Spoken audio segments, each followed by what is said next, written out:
Hi everyone, कैसे हैं आप सब। आई होप कि आप सब बहुत अच्छे होंगे एंड अपना भी ध्यान रख रहे होंगे एंड एचडी बहुत ही अच्छे से कर रहे होंगे।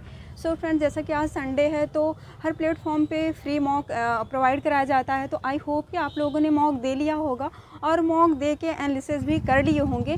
तो अगर एनालिसिस नहीं किए हो तो एनालिसिस ज़रूर करना, और आप किस प्लेटफॉर्म से मॉक दिए हो ये चीज़ ज़रूर कमेंट बॉक्स में कमेंट्स करना। और RWA पे अगर मॉक दिए हो तो मतलब आज का मॉक का लेवल ही क्या उन्होंने रखा था। आज की मॉक की बात कर लेते हैं। तो आज का जो मॉक था वो मतलब मॉडरेट टू हार्ड लेवल का था। हम इसको इजी टू मॉडरेट नहीं कह सकते हैं, क्योंकि आज का जो मॉक था ना, जो मतलब टॉपर होंगे ना उनके भी नंबर मतलब डिक्रीज हुए होंगे, कम हुए होंगे आज के मॉक में। क्योंकि आज का मॉक ऐसा था, मतलब कुछ क्वेश्चन इन्होंने ऐसा रखा था, मतलब रीजनिंग में और मैथ में कुछ क्वेश्चन ऐसे इन्होंने रखा था कि मतलब इतना ज़्यादा टाइमिंग भी लग रही थी और मतलब वो क्वेश्चन ना बन नहीं रहे थे। मैं एक दो क्वेश्चन में इतना ज़्यादा परेशान हो गई थी कि मतलब वो क्वेश्चन मुझसे बन ही नहीं रहे थे। मैं बार बार ट्राई कर रही थी, फिर भी नहीं बन रहे थे। और एक चीज़ मैं बताऊँ कि आज ना मेरी कुछ तबीयत थोड़ी सी मतलब ठीक नहीं थी, तो मतलब मेरा बहुत मतलब मन भी नहीं था कि मतलब मैं मॉक लगाऊं। बट मैंने सोचा कि मॉक लगा लेते हैं, क्योंकि अगर आज संडे है, आज अगर मॉक नहीं लगाते हैं तो फिर अगर कल के दिन मॉक लगाएंगे तो जो हमारा स्टडी का टाइम टेबल है वो मतलब देखो मिसमैच हो जाएगा। कि मतलब जो भी हम टारगेट बना के चलते हैं, संडे को मॉक देते हैं, एनालिसिस करते हैं और फिर अगले मंडे से हम लोग अपनी स्टडी स्टार्ट करते हैं कि मतलब 1 वीक में हमें क्या पढ़ना है, कैसे पढ़ना है, 5 डेज जो भी हम लोग प्लान लेके चलते हैं, तो उस बेस पे हमें स्टडी करनी होती है। तो इसलिए मुझे लगा कि नहीं, मॉक दे लेते हैं, वो ठीक है। आज के मॉक को देखकर मतलब ऐसा लग रहा है कि मतलब अगर इस जैसे आज RWA का मॉक है, अगर इस तरीके का एग्ज़ाम में आ जाता है तो हम लोग तो मतलब ये तो मान लो हम लोग मतलब एक कहीं भी आप एक रूम में बैठ के मतलब मॉक दिए होंगे, लाइब्रेरी में बैठ के मॉक दिए होंगे, यहाँ तो कुछ भी प्रेशर नहीं होता है। यहाँ तो बस ये लगता है हाँ मुझे मॉक देना, कुछ भी नहीं, टाइमिंग हाँ चलता रहता है। बट यहाँ तो उतना प्रेशर नहीं रहता। बट इसी लेवल का अगर जैसे आज का मॉक था RWA का, अगर इसी टाइप का अगर पेपर हम लोग का बन जाता है तो मतलब वहाँ तो कुछ भी नहीं कर पाएंगे। 100 क्वेश्चन तो मुझे लगता है मैं क्रॉस ही नहीं कर पाऊँगी। और अगर मॉक नहीं दिया हो तो मॉक ज़रूर दे लीजिएगा। आपके कितने स्कोर बन रहे हैं ज़रूर बताइएगा, और मेरा स्कोर तो मैं बताने वाली हूँ। तो आइए फटाफट से डिस्कस कर लेते हैं, एनालिसिस कर लेते हैं कि मेरे कितने क्वेश्चन राइट हुए और कितने क्वेश्चन रॉन्ग हुए हैं। जीके का एक 16 नंबर का क्वेश्चन था, ये पॉलिटी से रिलेटेड क्वेश्चन था। देखो ये क्वेश्चन बाय मिस्टेक मुझसे रॉन्ग हुआ है। भारतीय संविधान के किस अनुच्छेद के तहत राष्ट्रीय ध्वज फहराने का अधिकार प्राप्त है? तो देखिए आर्टिकल 91 में है, और हमने इसको मतलब आंसर जो करेक्ट किया था आर्टिकल 18(1) करेक्ट किया था, मतलब ऑप्शन ए हमने करेक्ट किया था। और इसमें जो करेक्ट ऑप्शन होगा बी ऑप्शन होगा। आर्टिकल 91 में ये मतलब राष्ट्रीय ध्वज फहराने का अधिकार आर्टिकल 91 में है। तो ये हमारा क्वेश्चन रॉन्ग हो चुका है। एक 17 नंबर का क्वेश्चन था, पटचित्र शैली निम्नलिखित में से किस राज्य की सबसे पुरानी और लोकप्रिय कला है? तो देखो इसमें ना इन दोनों ऑप्शन में मतलब इतना ज़्यादा मैं कन्फ्यूजन में आ गई थी, इतना ज़्यादा कन्फ्यूज हो रही थी कि पूछो मत। देखो इसमें फर्स्ट ऑप्शन था उड़ीसा और सेकेंड ऑप्शन था राजस्थान। तो मतलब उड़ीसा और राजस्थान में मुझे इतना ज़्यादा कन्फ्यूजन हो रही थी, इतना ज़्यादा कन्फ्यूजन हो रही थी कि लास्ट टाइम में मैं इसको मतलब गलत ही कर दी।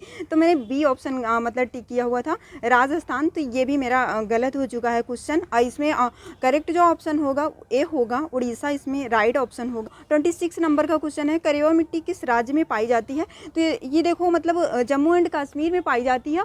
और मतलब मुझे पता नहीं क्यों उस टाइम ऐसा लग रहा था कि वेस्ट बंगाल में पाई जाती है। ये हमने डी ऑप्शन करेक्ट किया हुआ था, और इसका करेक्ट ऑप्शन जो होगा ए ऑप्शन होगा। 27 नंबर का क्वेश्चन है, किस देश को लैंड ऑफ गोल्डन पगोड़ा कहा जाता है? तो देखो ये म्यांमार को कहा जाता है।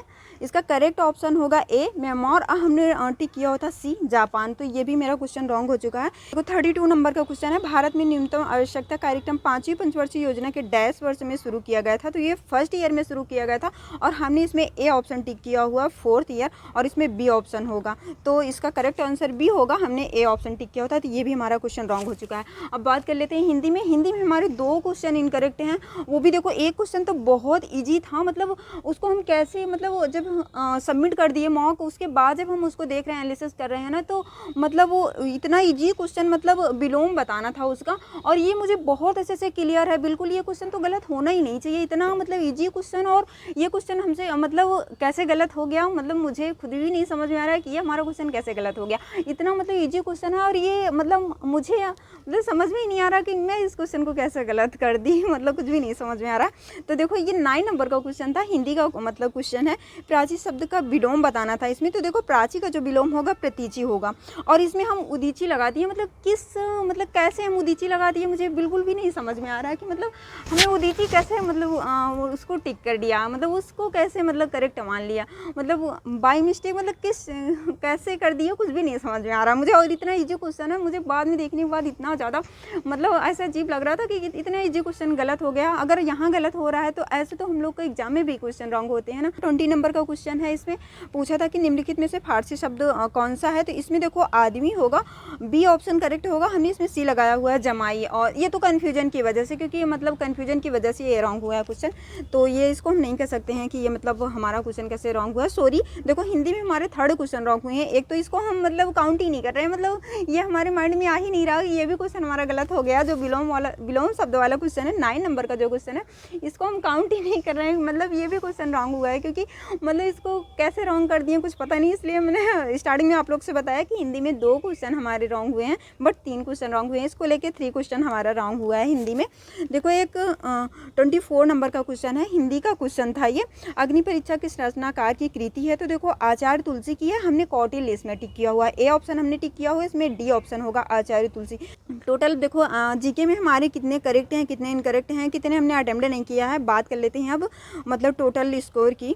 जीके में हमारा 24 क्वेश्चन करेक्ट है और 6 क्वेश्चन इनकरेक्ट है। 8 क्वेश्चन हमने अटेम्प्ट ही नहीं किया है, 8 क्वेश्चन हमने स्किप कर दिया है। मतलब जो देखो जो क्वेश्चन मुझे लग रहा था कि ये क्वेश्चन हाँ रॉन्ग हो सकता है, डाउट में जो क्वेश्चन था उसको हम नहीं कर रहे थे। तो ये क्वेश्चन हमारा मतलब 24 क्वेश्चन था जो जीके में करेक्ट है। बात कर लेते हैं हिंदी की बात कर लेते हैं। देखो हिंदी में हमारे 34 क्वेश्चन करेक्ट हैं और 3 क्वेश्चन इनकरेक्ट है और 0 एंड अनअटेम्प्ट है। हमने सारा क्वेश्चन आज का जितना भी हिंदी का क्वेश्चन था हमने सारा अटेम्प्ट किया हुआ था, एक भी क्वेश्चन स्किप नहीं किया हुआ है।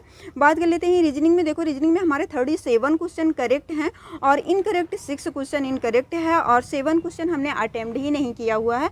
अब देखो मैथ में देखो मैथ में इस टाइम मैं मैथ में बहुत ज़्यादा टाइम दे रही हूँ, बहुत ज़्यादा वर्क कर रही हूँ। फिर भी आज ये तो है कि मतलब आज मैं मॉक सॉल्व कर रही थी तो मतलब मॉक में बहुत जल्दी सबमिट कर दी थी। आई थिंक मुझे लगता है 16 मिनट पहले ही मैंने मतलब सबमिट कर दिया था, क्योंकि आज मेरी तबीयत भी नहीं ठीक थी और मतलब ना मुझे मतलब ऐसे उलझन सी हो रही थी। तो इस टाइम मतलब मॉक देना ये भी है कि देखो जब मॉक देने का मन ना हो ना तो मॉक ना दो तो बेटर रहता है फिर इस वजह से। बट मुझे लगा कि मॉक दे लो, क्योंकि कल से हमें अपना जो भी एचडी प्लान लेके चलते हैं 5 डेज का उसको लेके चलना है। अगर आज मॉक नहीं देंगे तो मंडे को मॉक देंगे, फिर मंडे को मॉक देते हैं तो फिर वो जो हम लोग का सिलेबस कंप्लीट हो रहा है वो उसमें प्रॉब्लम आएगी। इस वजह से हमने सोचा मॉक दे लेते हैं, जैसे तैसे करके दे लेते हैं। तो हमने 16 मिनट पहले ही मॉक को सबमिट कर दिया था। कुछ ये भी रीज़न है कि मैथ के क्वेश्चन हमारे जो हमने स्किप किया हुआ है, ये भी रीज़न है कुछ। तो देखो हमारे 16 क्वेश्चन जो हैं करेक्ट हुए हैं मैथ में और इनकरेक्ट 3 क्वेश्चन इनकरेक्ट हुआ है, 6 क्वेश्चन हमने अटेम्प्ट ही नहीं किया हुआ। तो देखो ओवरऑल स्कोर की बात कर लेते हैं। ओवरऑल स्कोर 150 में हमारे 111 क्वेश्चन सही है। मुझे लगता है कि मतलब अगले जो नेक्स्ट संडे का मॉक हुआ था उसमें भी हमारा 111 क्वेश्चन सही था और 18 क्वेश्चन रॉन्ग था। इस भी संडे में जो मॉक हमने दिया है सेम टू सेम वही डाटा है। तो मतलब आप लोग ये मत कहिएगा कि दीदी क्या आप वही एनालिसिस करा रही हैं क्या, तो बिल्कुल ऐसा नहीं है। तो देखो 18 क्वेश्चन हमारे इनकरेक्ट हैं और 21 क्वेश्चन हमने अटेम्प्ट ही नहीं किया है। तो बस आज का स्कोर यही है। और देखो आज के मॉक में कुछ लोग का अगर नंबर कम आया है मॉक में ना, तो आप लोग को डिमोटिवेट नहीं होना है। बिल्कुल मॉक को देख के डिमोटिवेट नहीं होना है कि मतलब मॉक में मेरे नंबर कम आए हैं तो मतलब मेरा सिलेक्शन कैसे होगा। तो देखो आपको डिमोटिवेट नहीं होना है, भले ही आपके मॉक में नंबर कम आए हैं, आपको मॉक से कोई मतलब नहीं है। मॉक आप दीजिए, बट हाँ ये चीज़ देखिए कि आपके किस सब्जेक्ट में ज़्यादा क्वेश्चन रॉन्ग हो रहे हैं, उस सब्जेक्ट की थ्योरी करिए, क्वेश्चन प्रैक्टिस करिए, उसको कवर कर लीजिए आप। और तो ये सब चीज़ें हैं। तो मतलब बहुत ज़्यादा डिमोटिवेट नहीं होना है आपको मॉक को लेके कि मॉक में मेरे बहुत कम नंबर आए हैं तो मैं क्या करूँ, कैसे करूँ, मेरा सिलेक्शन नहीं होगा। तो बिल्कुल अभी टाइम है, क्योंकि देखो नवंबर में हो सकता है कि लास्ट वीक तक वैकेंसी है। तो देखो अभी टाइम है, 3 से 4 मंथ तो हम लोग के पास टाइम है। तो जो भी सब्जेक्ट आपका वीक है उसमें आप बहुत ज़्यादा टाइम देके उसको कंप्लीट कर लीजिए, जैसे भी कंप्लीट हो पाए। आप थ्योरी करके कंप्लीट करिए, अगर बुक से पढ़ रहे हो तो बुक से कंप्लीट करिए, अगर बुक से नहीं कंप्लीट कर पा रहे हो तो क्लास लेके कंप्लीट कंप्लीट करिए, जैसे तैसे करके अपना कंप्लीट कर लीजिए, पूरा सिलेबस कंप्लीट कर लीजिए। अभी देखो अक्टूबर का मंथ, अभी देखो आज 5 अक्टूबर है, तो देखो अभी अक्टूबर का मंथ भी मतलब है भी हम लोग के पास टाइम है, तो अक्टूबर के मंथ में आप अपना आधे से ज़्यादा सिलेबस कंप्लीट कर लीजिए। बिल्कुल लापरवाही नहीं करनी है आपको कि आप ये सोच रहे हो कि बस चलो ठीक है, जब वैकेंसी आएगी तो हम सिलेबस कंप्लीट कर लेंगे, जो हमारा वीक चैप्टर है उसको हम कवर कर लेंगे। तो ऐसा बिल्कुल भी नहीं करना है, अभी से आपको वर्क करना पड़ेगा। जो भी वीक चैप्टर है अभी से वर्क करिए उस पर, ये नहीं कि हम उसको मतलब टालते जाएंगे कि जब भी हमारा एग्जाम होगा तो हम कवर कर लेंगे। तो अभी से आपको कवर करना है। एंड मिलते हैं नेक्स्ट वीडियो में। प्लीज़ आप लोग से रिक्वेस्ट है, वीडियो को वॉच करते हो तो चैनल ज़रूर सब्सक्राइब कर लेना, और वीडियो का फीडबैक कमेंट बॉक्स में ज़रूर दिया करो। तो बस आज की वीडियो बस यहीं तक, मिलते हैं नेक्स्ट वीडियो में, तब तक के लिए बाय बाय, टेक केयर।